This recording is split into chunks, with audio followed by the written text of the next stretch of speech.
Madam Chairwoman.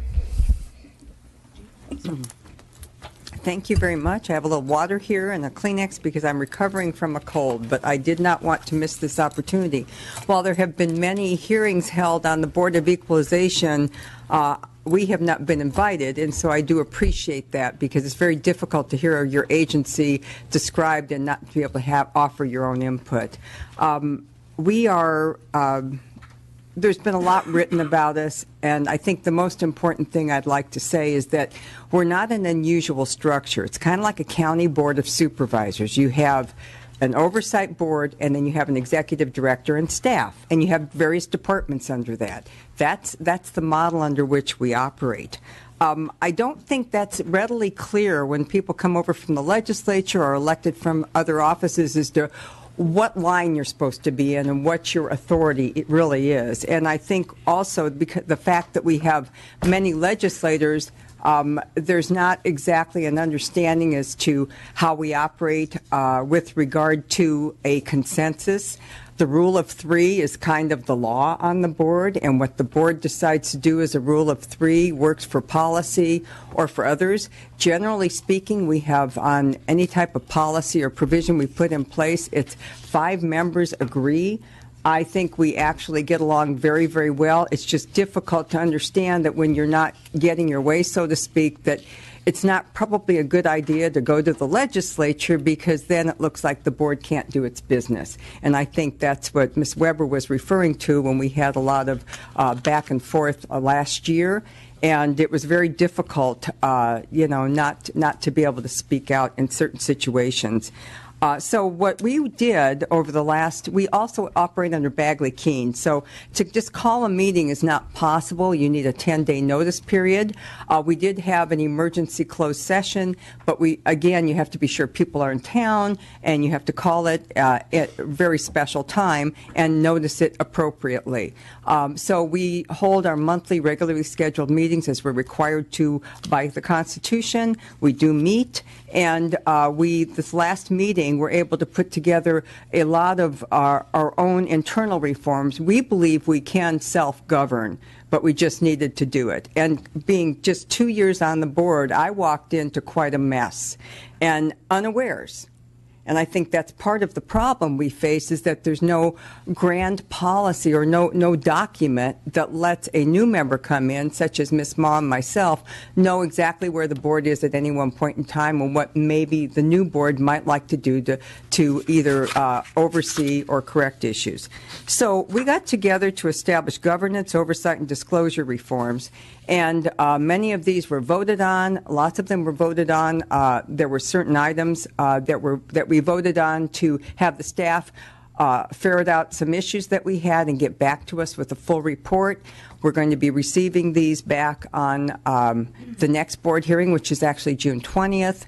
And then we will have our final input under some staff's direction, have our final input, and then put it together in a formalized policy at the July meeting. So we established first roles and responsibilities for governance of the board.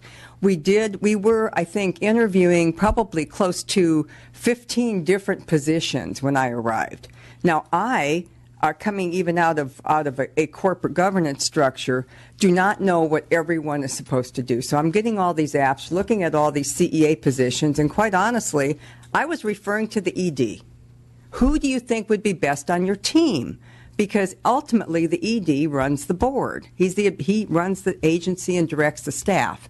That's not our job. Our job is to ask staff to assist us with getting where we want to go, but not to tell them how to get there.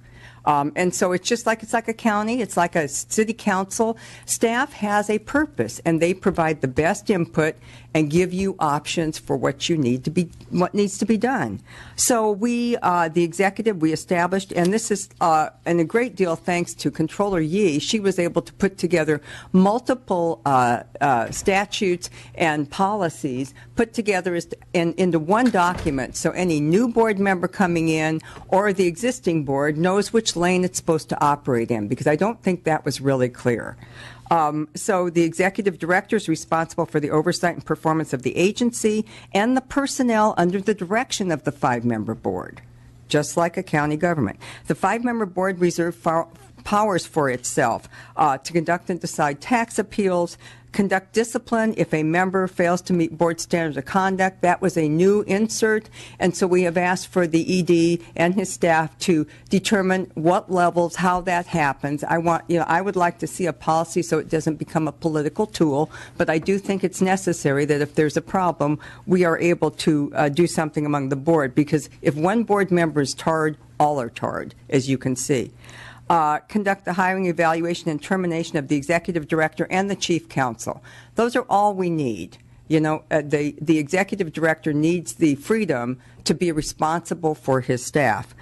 Conduct our board agendas, set legislative priorities, approve settlement litigation, and it goes on, an overall communication strategy, approve organization and performance, and oversee organization and performance of the administration, and adopt regulations, approve and adopt regulations, which need to be done in an open hearing with interested parties, and it's a whole process. It's kind of similar to how you do legislation.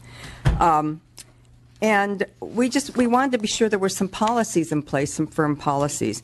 We also want to be sure we have some oversight tools for members and agency performance. We really don't have any. We get periodic reports. We'll see an internal audit from here, an internal audit from there. There's no collective gathering of information. Like at the state, you have the CAFR, which tells you just about anything you'd want to know about the state, including your liabilities, your risks, your debt burdens, where your personnel are located. It kind of describes everything, where your facilities are.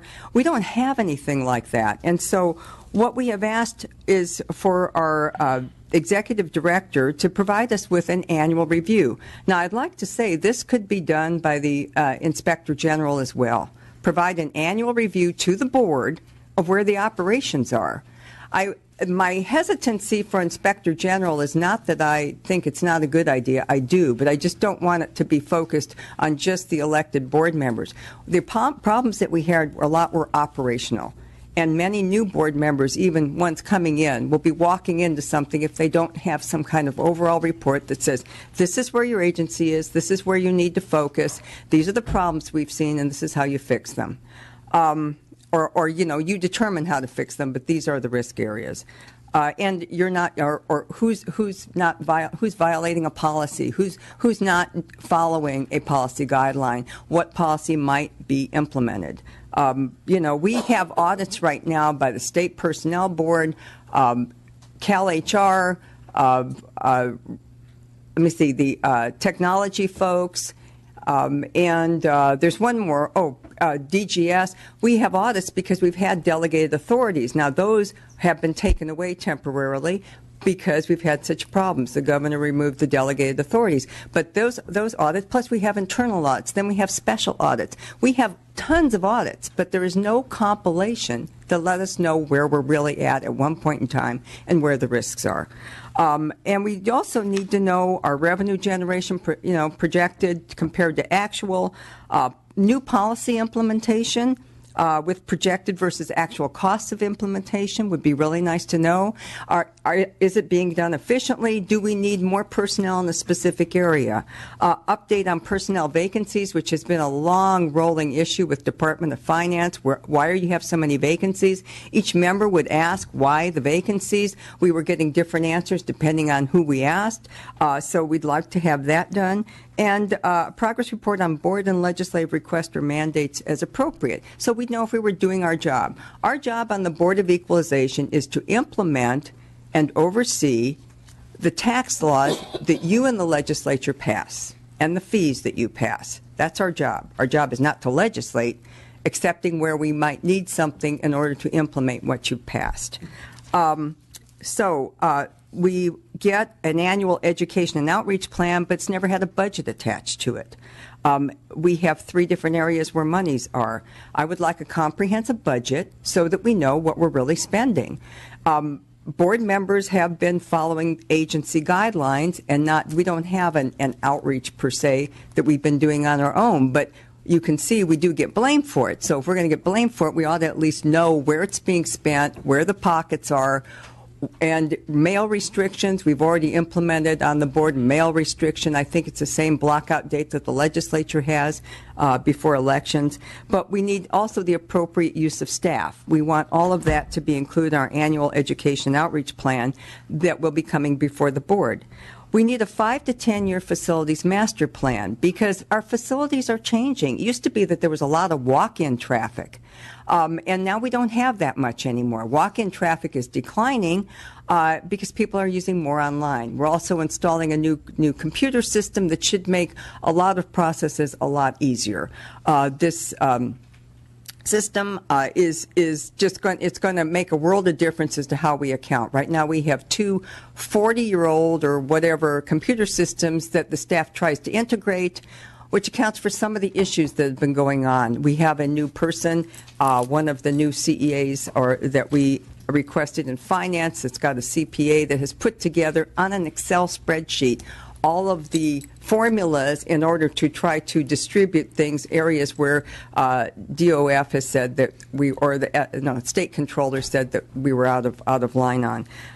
So as soon as possible after each board hearing, we also want to have on a website the results, what the vote was, all the tax appeal decisions, and anything that comes before the board.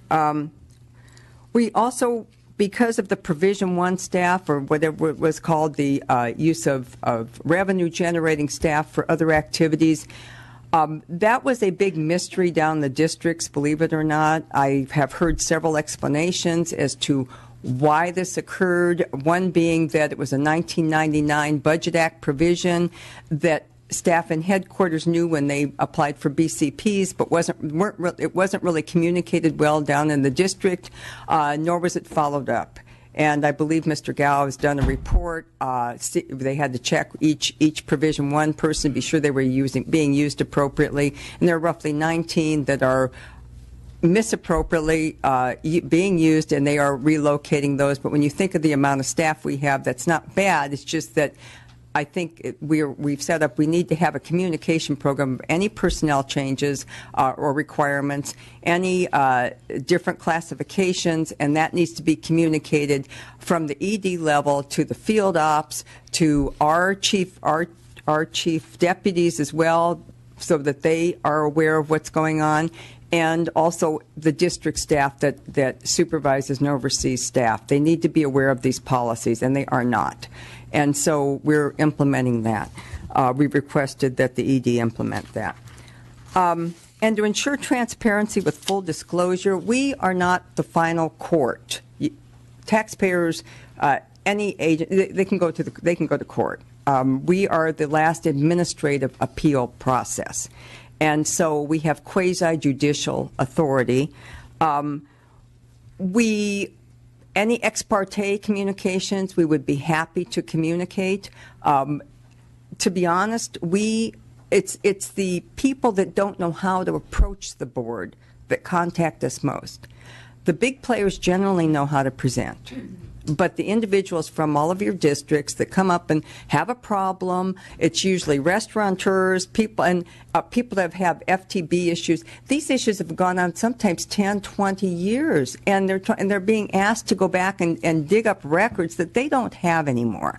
So we're trying to adjudicate and help them, tell them what they might be able to present and whatnot, because they don't know. And we help a lot of people. We help everyone regardless. My staff is on the phone with taxpayers, on a regular basis that just need some help navigating the tax laws. As a matter of fact, as far as constituent services, we resolve issues for every legislature. We're Shirley Weber's district, Lorena's district. I mean, down in San Diego, we have Senator Roth. We work very closely with his office. We work with all of our offices and legislative, because when your staff has a tax or fee issue or needs a lien release or something like that so that somebody can rent an apartment or close an escrow, they call us. We get on it right away. We are able to do that and help and facilitate the transactions that they have.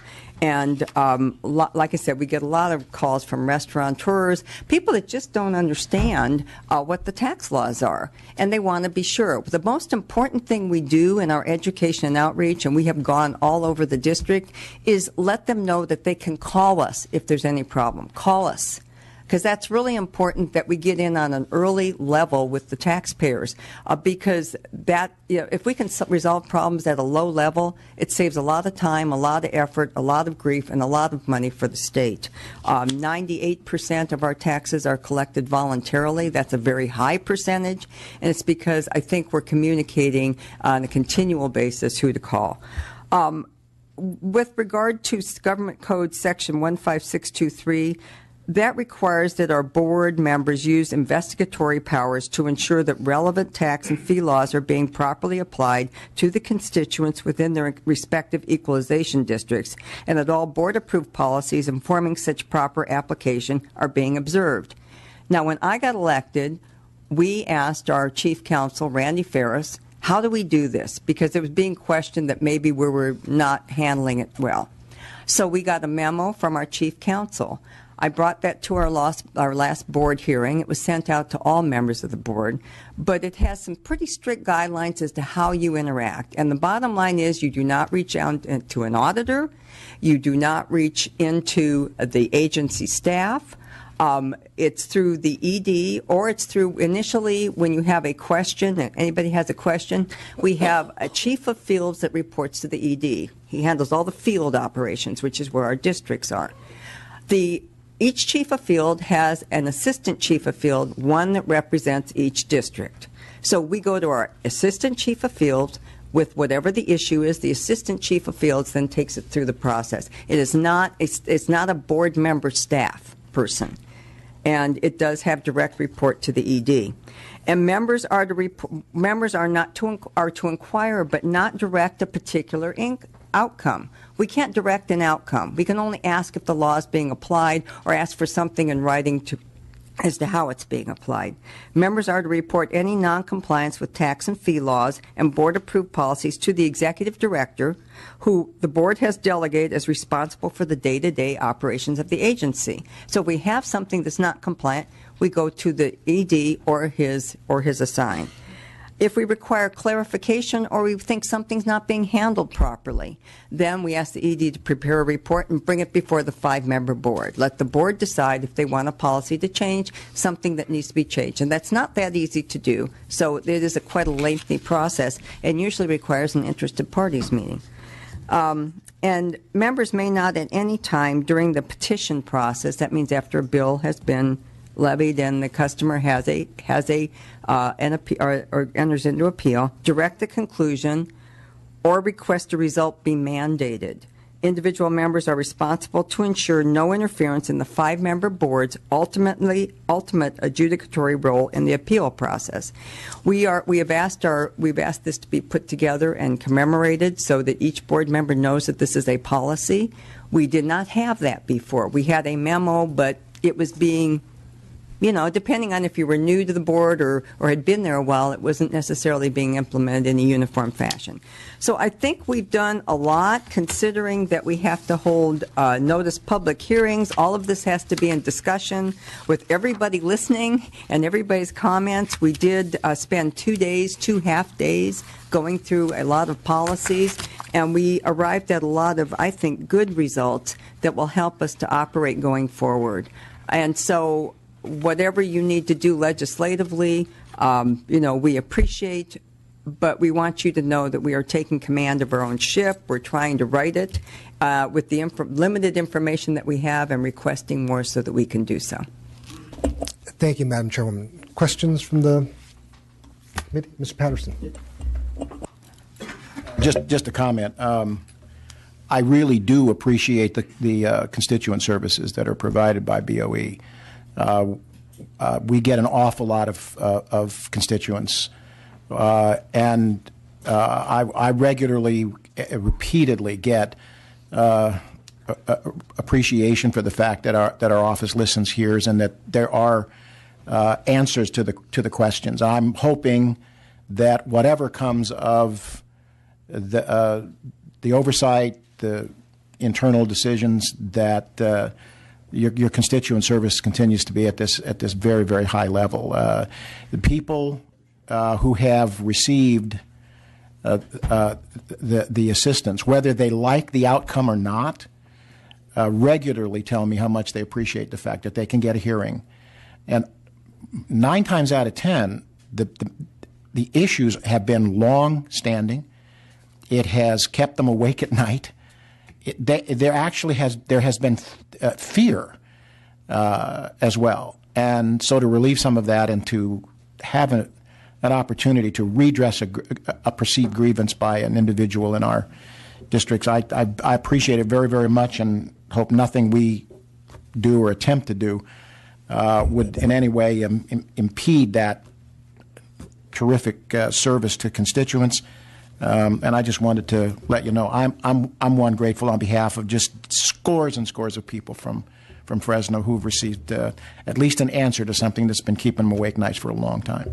Thank you. Now, tax issues are very frightening. It's up to the taxpayer to prove the agency wrong, which is sometimes very, very difficult to do. And so a lot of times it just needs a clarification, or maybe there's some subjectivity, something we can do. Like I said, when we had a call from a person trying to get into an apartment, and they had an old BOE from a business that they had closed, but they had a bill, they had the money to pay it, but the lien was not going to be released till it went through the normal little channels, which could have taken any number, and she needed to move in that weekend. She had no place to live. We called, we got direct service, and we got that lien released for her like immediately. And that happens on escrow closings and other things. People generally want to do the right thing. We don't accommodate cheats, but we do accommodate people just trying to do the right things, and that's what we do.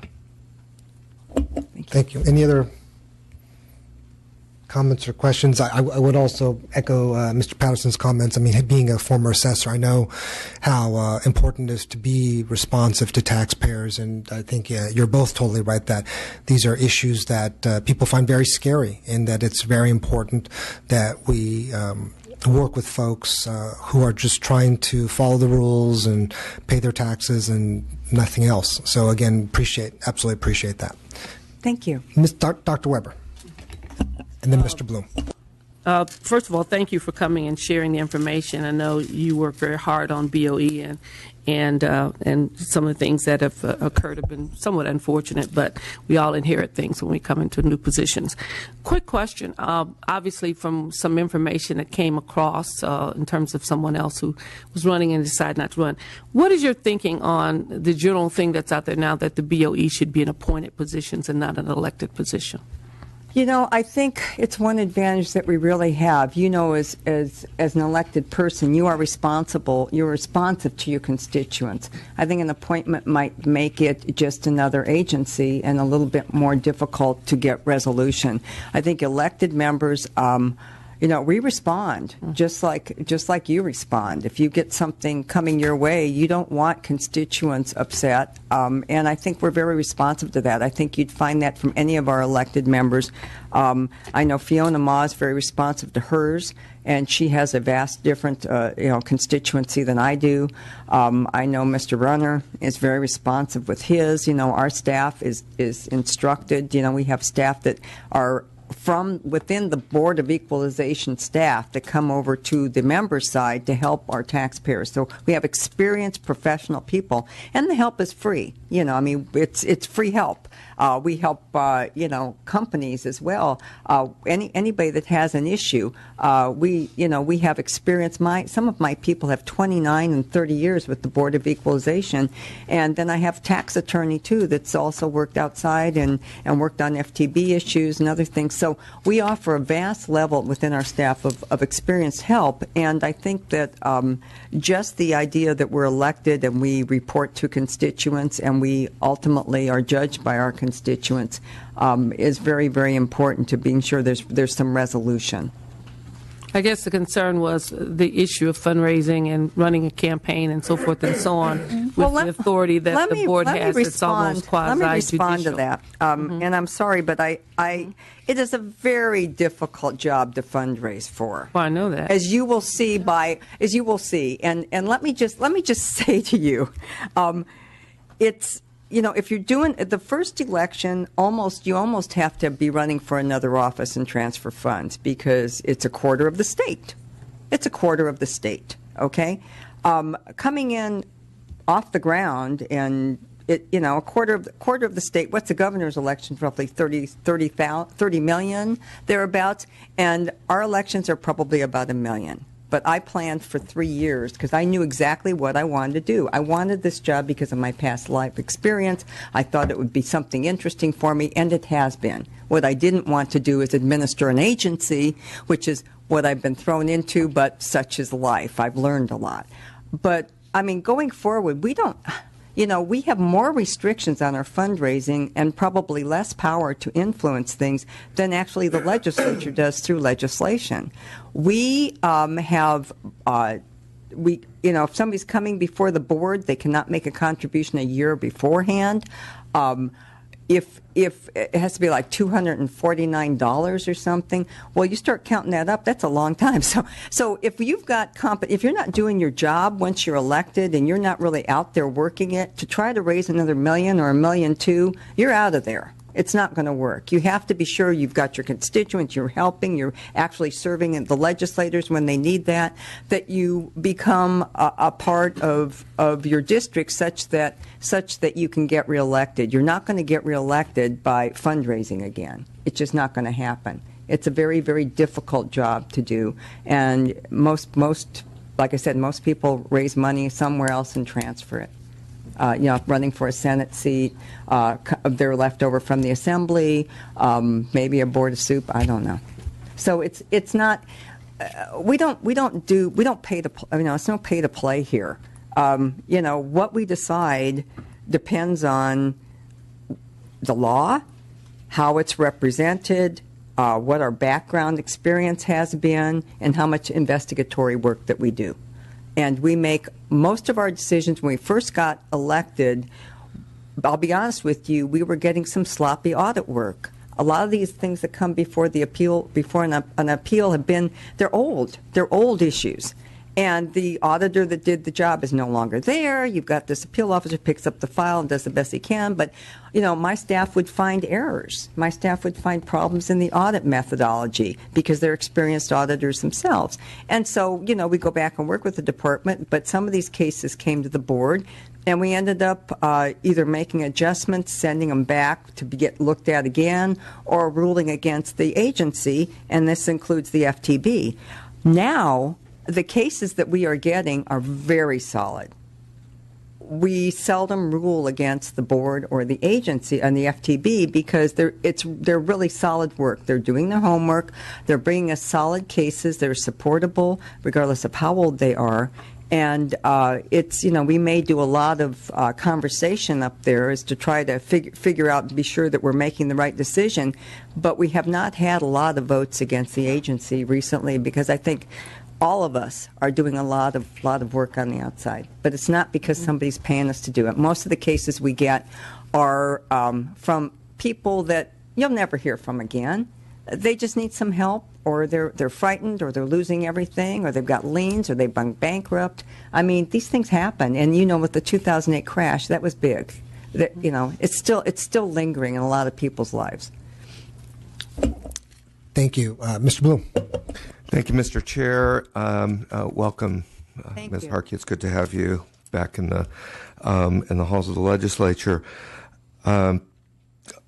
Unfortunately, due to some criticism of the agency, but I appreciate your testimony here this morning. I wanted to follow up on Dr. Weber's comment and just observe that a different model doesn't necessarily mean that there's no one in elected office who is then responsible to constituents, because if there were appointments as opposed to elections for BOE positions, then the appointing authority, who I would assume would be an elected official, would need to be responsible for the actions of his or her appointee. So you don't necessarily lose that connectivity and that requirement to be responsive. And you do, I think it would be rather salutary if positions in this instance were not elected positions, and you didn't have to go through the process of thinking about how you're going to get reelected. Is it every 4 years? Yeah, and Every quite 4 honestly, years? I don't think about it. I do my job, and I think it will prove out in the end. I go around and meet my constituents. I do all the things that you do, only I do them at a larger scale. And I do believe that representation close to the constituents is much better than representation from one through the state of 39 million people. So I think it's just easier, if anything, have more board members. I mean, get more popularly elected people. I think it's just really important that each one of us have. I mean, this state is so broad and diverse. You can't say that one size fits all or one, because it's very difficult. I know I couldn't win the election in Fiona's seat, and she probably couldn't come down to my district and win. But we have different constituent bases, and you have to be very aware of them. And I think my experience as, having been mayor, having served in the legislature 6 years, has given me a broad view of the overall state. And then also I know my base. I know my people down there, and I know the businesses. I get out to visit the businesses, and I get out to visit the individuals. I go to we hold business tax seminars. We hold small business. We work with the governor's agency on Go Biz. We help to do things for people because we're really energized to serve our constituents. Like I said, if I had to go out and fundraise again, I probably could not do so. But I do think my presence out there and my staff helping sends a loud and clear message that we're working for them. Oh, thank you for that. Since you're talking about staff, that was the other comment that I wanted to make. You, I believe, referenced that each board member has a staff person, and then there is another layer of staff that's under the executive director. There are 5 of them, that one for each member. Did I get that correct? We actually have, 12 staff, but we have 5 that are exempt, and the rest are civil service classification, which is one thing you might want to consider. I don't know why we have civil service staff under board members since they come and go. I think that maybe all of our staff ought to be just exempt. And if they have civil service, if they actually have civil service qualifications, they always have return rights. It's not like the legislature. Our staff are split. We have professional staff. Those are usually civil servants that come over to our staff, but they do have return rights. But 5 of them actually report to us. I think 3 or 2 are not civil service, but they report to us. And then we have. So if I can just get some clarification there. So you have a number of staff who report to you. Right. We have 12 staff per the district of 9.5 million people. We have 12 staff. It's similar to a Senate. So staff. 12 staff report directly to you. Right. Did you refer to other staff who are used to resolve issues that report to the executive director? No, those report to us. Our staff reports to us, and they are, I have on my personal staff tax attorneys and ex-auditors, district principal auditors, people that have a broad depth of knowledge in the Board of Equalization, and some with FTB skills, so that we actually know what we're talking about. They advise me. Perhaps I didn't hear you in your earlier testimony correctly then. I thought that there were staff that you identified that worked under the executive director to whom you would turn to help resolve issues? Okay, the executive director has roughly, there's about 4,700 people at the Board of Equalization. Each board member has 12 people that report to them. The executive director, all the rest are under the ED, the executive director. And when I think I discussed that separation was when we have under the executive director, there is a chief of field operations, which handles all of our district operations. And then under the chief of field, he has 4 people that report to him. So it all is still a direct line to the executive director. But what do those 4 people do? Those 4 people are called assistant chief of fields. They are the liaison between our offices and the administration and the ED, so to speak. And so each, if we have a problem, we go to our assistant chief of fields. We should not be talking to the auditors on the job. We should not be delving into the executive director's staff people except at his request. And that's how we operate. So you have an individual chief of field. Yeah, but each office each has an office individual. has that, but they do not report to us.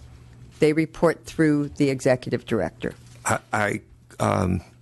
I don't want to belabor the point, but I think that because there is an individual assigned to each office, there may be a tendency there to kind of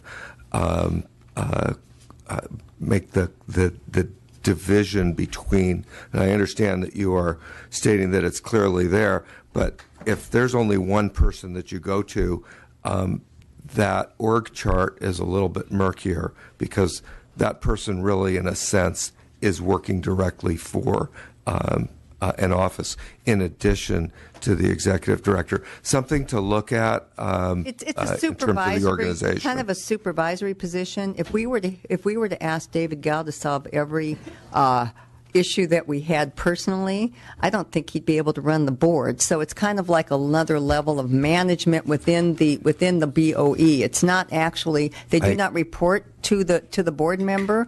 It's where we take our complaint. I understand And that was determined through our chief counsel through a memo in May of 2016. The clear delineation so that board members would not cross the line. I understand that, and I think that clear delineation might become even clearer if the executive director were to consider having a team of individuals who are responsive to all of the offices as opposed to one for each office. That's an observation on my part, and I wanted to just make that point. I would worry about delays in figuring out who's on first. That's all I'll say. Okay. Okay? Thank you. Thank you. Ms. Harkey, Yes. I had just a couple quick questions. So you mentioned, thank you for clarifying the memo from Mr. Ferris regarding how members were supposed to interact with the board. I think the policy, as you delineated, was very, very clear. Unfortunately, I think the Department of Finance found different findings. How does it's sort of challenging because it's if the board itself or certain members are doing that, how do you end up kind of fixing that situation? Well, we didn't have a real policy. We had a memo, but it was dependent upon who chose to follow it almost. Now we are putting that into a policy. We had 15623 with really no clear guidance. I thought it was clear guidance, but it was very obvious that it wasn't by the evaluation. So what we did last board hearing is decide to adopt that memo and its provisions to ensure that each member is under the same operating structure. Because while there's individual there's individual needs in districts depending, but there should be one policy, one way for resolving those. And we should not be digging into, nobody should feel threatened or should think they work for the board member. Okay, they don't work for the board member. And so if we ask something, I think the chain of command needs to be pretty clear. And that's something that's been muted, too. For some reason, board members had this ephemeral kind of, I walk in and people were like, and it should not be. We don't control the people in the district. We have no control over them, and they are civil service, and they have labor union rights and all these other things. For us to, but people fear for their jobs. That's a natural thing. They're afraid of doing wrong. They all want to do right too. Right. We have good district people. So one last question was, what's the average or median time frame to resolve an appeal?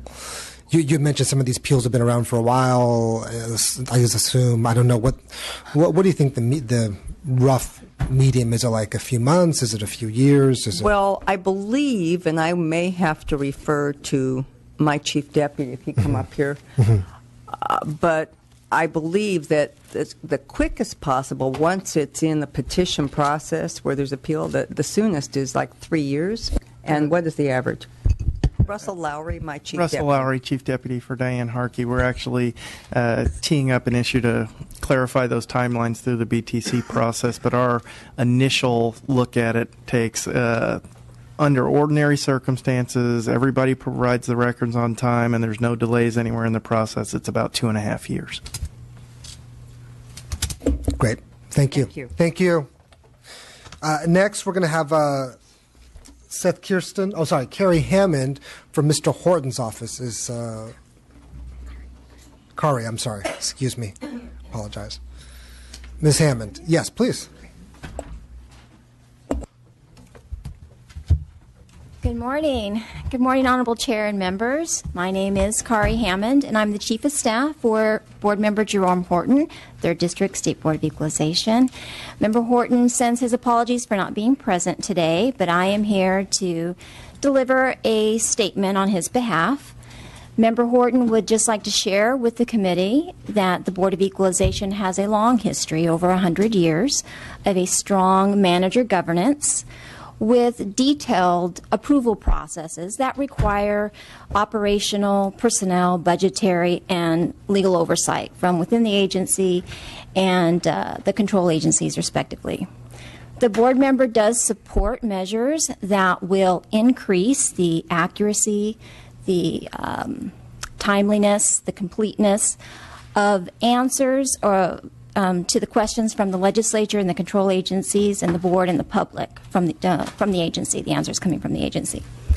The board member also supports measures that will reinforce board policy, statutory authorities, legal opinions that establish a separation of duties between the policymakers and the administration. And just lastly, the member would like me to convey to you that he is at your service, and he welcomes the opportunity to assist and support the committee in finding the truth and acting accordingly. Thank you. Thank you. Next, we'd like to welcome from the Legislative Analyst's Office, Seth Kirsten.